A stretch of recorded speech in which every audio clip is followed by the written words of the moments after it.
Bake করার ঝামেলা ছাড়া, গ্যাস ওভেন ছাড়া জ্বালানি বাঁচিয়ে খুব সহজেই এই দুর্দান্ত স্বাদের সুজির কেকটা আপনারা বাড়িতেই তৈরি করে নিতে পারবেন, একেবারে বেকারি স্টাইলে। দেখুন কতটা স্পঞ্জি হয়েছে আর জালিদার হয়েছে। দেখুন কেমন, দেখুন কতটা জালিদার হয়েছে কেকটা। আর দেখুন নিচের দিকটা দেখুন কত সুন্দর হয়েছে, একটুও কিন্তু পুড়ে যায়নি। নমস্কার বন্ধুরা, তিয়াশাস রেসিপিতে সকলকে স্বাগত জানাই। সামনেই বড়দিন, তাই আজ আমি আপনাদের জন্য একটা খুব সহজ কেকের রেসিপি নিয়ে হাজির হয়ে গেছি। যে কেউ এটা বানিয়ে নিতে পারবেন। হাতে মাত্র 15 মিনিট সময় থাকলে ইচ্ছা করলে আপনারা রোজ বানিয়ে খেতে পারবেন। কোনো রকম বেক করা ছাড়াই, গ্যাস ছাড়াই আলাদাভাবে কোনো জ্বালানিরও দরকার পড়বে না। রান্নার শেষে যে আগুনটা পড়ে থাকবে তাতেই আপনারা কেকটা বানিয়ে নিতে পারবেন। তাই ভিডিওটা স্কিপ করবেন না, শেষ পর্যন্ত দেখতে থাকুন, আশা করি কাজে লাগবে। প্রথমে আমি কেকের বাটিটা রেডি করে নিচ্ছি। ঘরে থাকা এরকম একটা বাটি আমি নিয়েছি। এবার এর মধ্যে দিয়ে দিচ্ছি সাদা তেল। একটা ব্রাশের সাহায্যে সাদা তেলটাকে বাটির গায়ে ভালো করে লাগিয়ে নিচ্ছি। চারিধারে লাগিয়ে নিতে হবে, হাতে করেও লাগিয়ে নিতে পারেন।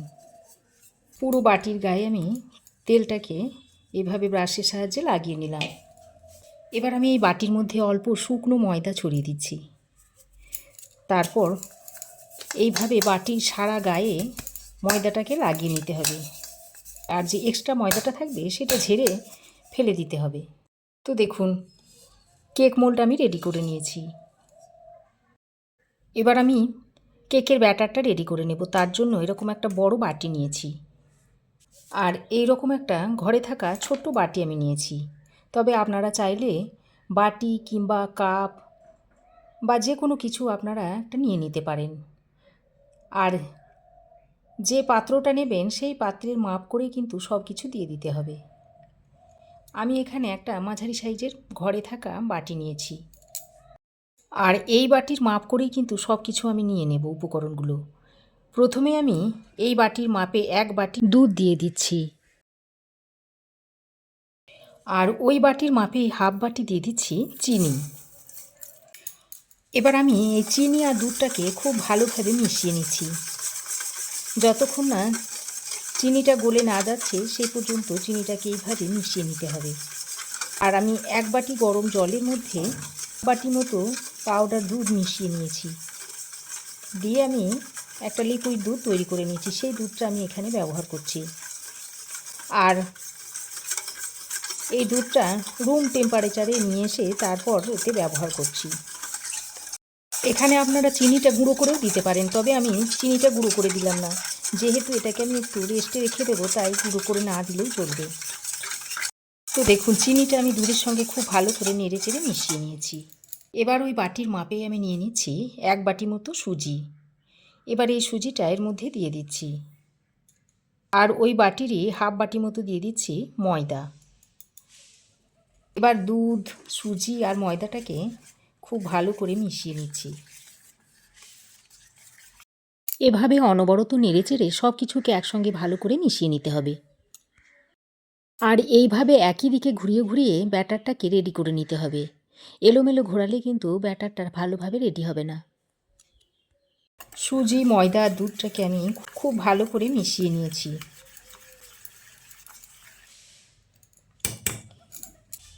এবার আমি ঢাকা দিয়ে এটাকে 10 মিনিট মতো রেস্টে রেখে দেব।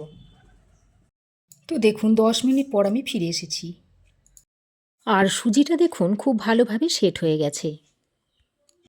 এবার আমি এটাকে এক সাইডে সরিয়ে রেখে একটা বাটির মধ্যে অল্প পরিমাণে একটু দুধ নিয়েছি। এবার আমি এই দুধের মধ্যে দিয়ে দিচ্ছি 1 চামচ পরিমাণ বেকিং পাউডার, আর হাফ চামচ পরিমাণ দিয়ে দিচ্ছি বেকিং সোডা। এবার আমি বেকিং পাউডার আর বেকিং সোডাটা দুধের সঙ্গে এইভাবে মিশিয়ে নিচ্ছি। আর দেখুন দেখুন কতটা ফোম তৈরি হয়ে গেছে। এবার এটাকে খুব ভালোভাবে মিশিয়ে নিতে হবে। আপনারা বেকিং পাউডার আর বেকিং সোডাটা সরাসরি আপনারা সুজির মধ্যে দিয়ে দিতে পারেন, তবে এইভাবে যদি আলাদা করে দুধের মধ্যে মিশিয়ে দেন তাহলে আরও ভালো হয়। খুব সুন্দর সুজির সঙ্গে মিশেও যাবে। দেখুন খুব ভালোভাবে আমি এটাকে মিশিয়ে নিয়েছি।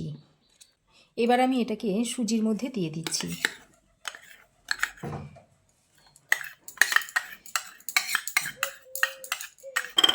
আর এইভাবে যদি দুধের সঙ্গে আলাদা করে মিশিয়ে নিয়ে তারপর সুজিতে মেশানো হয় তাহলে কেকটা খুব সুন্দরভাবে ফুলবে আর খুবই নরম তুলতুলে আর সফট হবে। তো দেখুন, বেকিং পাউডার আর বেকিং সোডাটা দিয়ে এবার আমি সুজির সঙ্গে খুব ভালো করে মিশিয়ে নিচ্ছি। ব্যাটার যদি ঠিকঠাক তৈরি না হয় তাহলে কিন্তু কেকটা ভালোভাবে ফুলবে না আর কেক সুন্দরভাবে তৈরিও হবে না। তো দেখুন, খুব ভালোভাবে আমি সুজির সঙ্গে এটাকে নেড়েচেড়ে মিশিয়ে নিচ্ছি। যে দিক করে ঘোরাবেন ঠিক একই দিকে ঘোরাতে হবে, তা না হলে কেকটা ভালো ফুলবে না। এইভাবে দেখুন মিশিয়ে নিতে হবে। আর ব্যাটারের ঘনত্বটা কিন্তু ঠিকঠাক থাকতে হবে। যদি ব্যাটারটা একটু গাঢ় হয়ে যায় তাহলে কেকটা শক্ত হয়ে যাবে, আবার যদি বেশি পাতলা হয়ে যায় তাহলে কেকটা আবার ফুলবে না। তাই মাঝারি ঘনত্বের রেখে ব্যাটারটাকে তৈরি করে নিতে হবে। এবার আমি এখানে 4-5টা আমন্ড আর কিছু চীনাবাদাম ড্রাই রোস্ট করে একটু ভেঙে নিয়েছি, সেটা এর মধ্যে দিয়ে দিচ্ছি। আপনারা যে কোনো ড্রাই ফ্রুটসের মধ্যে ব্যবহার করতে পারেন। এবার বাদামগুলো দিয়ে এর সঙ্গে ভালো করে মিশিয়ে নিচ্ছি। এবার আমি এর মধ্যে 1 চামচ মতো ভ্যানিলা এসেন্স দিয়ে দিচ্ছি। এর গন্ধটা খুবই সুন্দর হবে।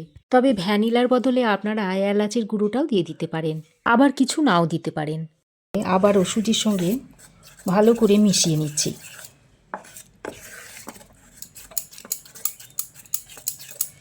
তো দেখুন, খুব ভালো করে নেড়েচেড়ে মিশিয়ে নেওয়ার পর ব্যাটারটা দেখুন রেডি হয়ে গেছে। এবার আমি যে কেকের মোল্ডটা রেডি করে রেখেছিলাম সেটা নিয়ে নিলাম, আর এই সুজির মিশ্রণটা এখন এর মধ্যে দিয়ে দিচ্ছি। একটু দূর থেকে এইভাবে দিয়ে দেবেন, তাহলে যে হাওয়াটা আছে সুজির মধ্যে সেই হাওয়াটা বেশ খানিকটা বেরিয়ে যাবে। তো দেখুন, সম্পূর্ণ কেক ব্যাটারটা কেক টিনের মধ্যে ঢেলে নিয়েছি। এবার এইভাবে একটু ট্যাপ করে নিচ্ছি যাতে ভিতরের হাওয়াটা বেরিয়ে আসে। একটু ভালো করে এইভাবে ট্যাপ করে নিতে হবে। আর আজ আমি আপনাদের এই কেকটা একটু নতুনভাবে বেক করে দেখাবো, একেবারে নতুন প্রসেসে আপনাদের বেক করে দেখাবো। এর জন্য কোনো গ্যাস ওভেনও লাগবে না বা বাড়তি কোনো জ্বালানিও লাগবে না। তো দেখুন, আজ আমি কেকটা আপনাদের একটু নতুনভাবে বানিয়ে দেখাবো। এরকম একটা কাঠের উনুনে দেখুন কিছুক্ষণ আগে রান্না শেষ হয়েছে। এবার এই রান্নার পরে যে আগুনটা রয়েছে সেই আগুনের মধ্যে আমি কেকটা দিয়ে দেব। তো দেখুন, এই উনুনের মধ্যে আমি এই কেকের বাটিটা এইভাবে ভরে দিচ্ছি। তো দেখুন, কেকের বাটিটা আমি ভিতরে বসিয়ে দিয়েছি। তারপর এই রকম একটা ঢাকনা আমি এর মধ্যে লাগিয়ে দিচ্ছি। দেখুন, বাটির উপরে আমি এইভাবে একটা ঢাকনা লাগিয়ে দিয়েছি। আর উনুনের ভিতরটা যাতে ভালোভাবে গরম থাকে সেই জন্য এরকম একটা কড়াই আমি এর উপর দিয়ে চাপিয়ে উনুনটাকে ঢাকা দিয়ে রেখে দিলাম। তাহলে উনুনটা বেশ খানিকক্ষণ গরম থাকবে আর ওই গরমের মধ্যেই কেকটা তৈরি হয়ে যাবে। আর উনুনের যে মুখটা রয়েছে সেটাকেও আমি এইভাবে একটু ঢাকা দিয়ে দিলাম। আর এইভাবে আমি 15 থেকে 20 মিনিট মতো রেখে দেব, তাহলেই কিন্তু কেকটা রেডি হয়ে যাবে। কয়েক মিনিট পর আমি আবারও ঢাকাটা খুলে নিচ্ছি। এবার আমি এখানে কিছু কিশমিশ নিয়েছি। এই কিশমিশগুলো তো দেখুন এইভাবে উপর দিয়ে একটু সাজিয়ে দিচ্ছি।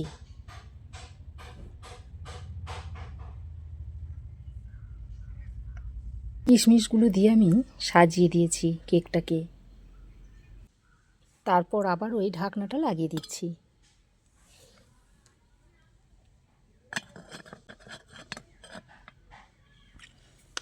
তো দেখুন, ঢাকনাটা লাগিয়ে দিয়েছি। এবার আবারও উনুনের মুখটাকে এইভাবে বন্ধ করে দিচ্ছি। তারপর এইভাবে 15 থেকে 20 মিনিট রেখে দিলে কেকটা ভালোভাবে রেডি হয়ে যাবে। দেখুন, 15 মিনিট পর আমি ফিরে এসেছি। এবার আপনাদের একটু চেক করে দেখাচ্ছি। দেখুন দেখুন কাঠি পরিষ্কারভাবে বেরিয়ে এসেছে, তার মানে কেকটা হয়ে গেছে। এবার কেকটাকে নামিয়ে নেব। এখন আমি কেকটাকে তুলে নিচ্ছি। আর দেখুন, কেকটা একেবারে পরিষ্কারভাবে বেরিয়ে আসছে, না কোনো কালি পড়ছে না কোনো নোংরা পড়ছে এর মধ্যে। বেকারিতে তন্দুরে যেভাবে কেকগুলো তৈরি করা হয় ঠিক সেইভাবে তৈরি হয়ে গেছে। তো দেখুন বন্ধুরা, কেকটাকে আমি নামিয়ে নিয়েছি। এটা এখনও গরম, এটা একটু ঠান্ডা হোক, তারপর আপনাদের কেকটাকে মোল্ড আউট করে দেখাচ্ছি। দেখুন কেকটা দেখতে কত সুন্দর হয়েছে। তো দেখুন কেকটা আমি ঠান্ডা করে নিয়েছি। তারপর এইভাবে হাতের সাহায্যে এরকম একটু টান দিলে দেখুন কেকের চার সাইডটা আলগা হয়ে যাচ্ছে। এবার আমি এই কেকটাকে এইভাবে একটা থালা দিয়ে বার করে নিচ্ছি। এইভাবে একটু টোকা দিলেই কেকটা বেরিয়ে আসবে। তো দেখুন কেকটা কত সুন্দরভাবে বেরিয়ে এলো। আর কেকের নিচের দিকটাও দেখুন কত সুন্দর হয়েছে, একেবারে বেকারি কেকের মতো দেখতে। তো দেখুন কেকটা দেখতে কত সুন্দর হয়েছে আর কতটা স্পঞ্জি হয়েছে দেখুন। এর নিচের দিকটাও দেখুন কত সুন্দর হয়েছে আর কালারটা তো দুর্দান্ত হয়েছে। এবার আমি এই কেকটা আপনাদের একটু কেটে দেখাচ্ছি।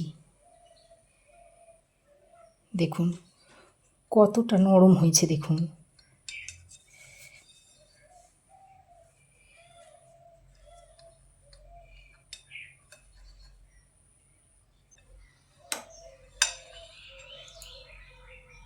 দেখুন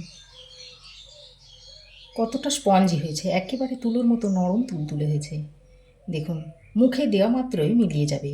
তো বেক করার ঝামেলা ছাড়া, গ্যাস ওভেন ছাড়া, জ্বালানি ছাড়া আপনারা এইভাবে একবার তৈরি করে দেখতে পারেন। আশা করছি আপনাদেরও ভালো লেগেছে। তো আমার এই আজকের স্পঞ্জি কেক বা সুজির কেকের রেসিপি আপনাদের কেমন লাগলো অবশ্যই একটা কমেন্ট করে জানাবেন। ভালো লাগলে একটা লাইক ও শেয়ার করবেন। পাশে থাকা বেল আইকনটা অবশ্যই প্রেস করে দেবেন। আর আমার চ্যানেলে যদি নতুন হয়ে থাকেন তো প্লিজ চ্যানেলটাকে সাবস্ক্রাইব করার অনুরোধ রইল। আজ এ পর্যন্তই। আবার দেখা হবে নতুন কোনো রেসিপি নিয়ে নেক্সট এপিসোডে। সে পর্যন্ত ভালো থাকবেন, সুস্থ থাকবেন। ধন্যবাদ।